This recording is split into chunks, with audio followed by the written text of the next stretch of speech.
Gjykata e apelit prej disa vitesh është larguar tashmë nga Vlora, duke bërë që krahas shumë dosjeve gjyqësore që u larguan drejt kryeqytetit, edhe vetë shërbimet nga qytetarët të merren në Tiranë. Pas miratimit të hartës së re gjyqësore, edhe vetë institucioni i gjykatës së apelit që është larguar drejt Tiranës, ka sjell padyshim një boshllëk në shërbim ndaj qytetarëve që kërkojnë drejtësi. Me largimin e gjykatës së apelit nga Vlora, edhe godina ku më parë ishte e vendosur, tashmë është thuajse e boshatisur. Kjo godinë nuk funksionon më si më parë, ndërsa për shumë qytetar ajo nuk ka asnjë funksion. Godina e gjykatës së apelit është kthyer tashmë në një zyrë shërbimi dhe vetëm kaq.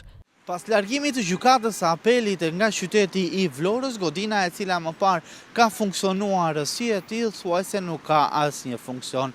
Funksionon si një zyrë e cila jep informacione të ndryshme për dosje të ndryshme gjyqësore, por vetëm kaq. Gjithashtu ka patur nisma që më parë të qëndronin në këtë godinë të gjithë studentët e Fakultetit të Shëndetit të Publik, por edhe kjo nisëm nuk është realizuar duke mos patur asnjë informacion se çfarë ka ndodhur ose ku ka ngecur. Disa muaj më parë u përfol për një nismë ligjore e cila parashikonte kalimin e Fakultetit të Shëndetit Publik në godinën e ish gjykatës së apelit, por megjithëse kanë kaluar disa muaj, ende nuk është bërë asgjë.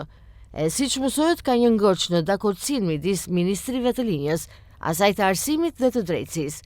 Është kërkuar që megjithëse Fakulteti i Shëndetit Publik do të kalojë aty, disa ambiente do të mbahen për të funksionuar si zyrë shërbimi, gjë e cila ende nuk është formalizuar, duke bërë që kjo godinë të mbetet thuajse bosh, me vetëm disa punonjës që numërohen me gishtat e dorës, duke ofruar një shërbim të pjesshëm. Ndërkohë studentët e Fakultetit të Infermierisë dhe Infermieri Mamis kryejnë studimet në një godinë të marrë me qira, e cila nuk plotson asnjë kusht për mësimdhënien.